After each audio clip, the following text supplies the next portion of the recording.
Babaeng nagpapanggap na kasambahay arestado matapos mabuko ang ginawang pagnanakaw sa dati niyang mga amo.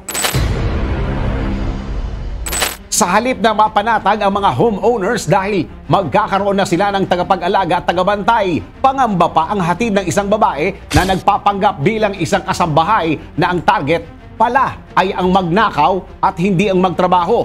Kung ano ang kinahinatnan ng mapagpanggap na babae? Eto, muntik nang makasecure ng panibagong trabaho ang babaeng kinilalang si Milagrosa Patok matapos mag-reply sa isang post kung saan naghahanap ng babysitter para sa isang 2 taong gulang na batang babae.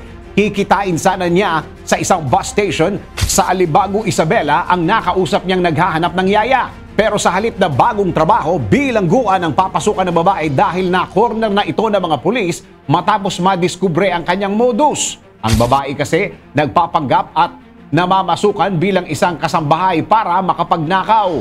Sa katunayan, noong nakaraang taon, nahuli kami ito habang tumatakas bitbit ang 500,000 pesos cash at mga alahas ng dati niyang amo sa pinasukang bahay sa Mandaluyong. Makalipas lang ang 3 araw ay namataan ito sa San Rafael, Bulacan, kung saan tinatakas nito ang isang maleta na naglalaman umano ng cash na nagkakalaga ng 400,000 pesos na kanya ring dinekwat mula sa kanyang naging amo. Samantala, nasa kustodiyan na ng mga otoridad ang babae at nahaharap sa patong-patong na kaso na qualified theft.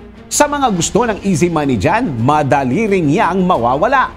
Lugi ka pa dahil may kasama itong karma. DWIZ Research Report. Report. Thank you for watching. Tuloy lang ang panonood at pakikinig ng tamang balita sa DWIZ News, DWIZ News FM Regional, DWIZ News TV, Aliw Channel 23, nationwide. Mag-follow, like, subscribe at i-share ang aming mga social media accounts.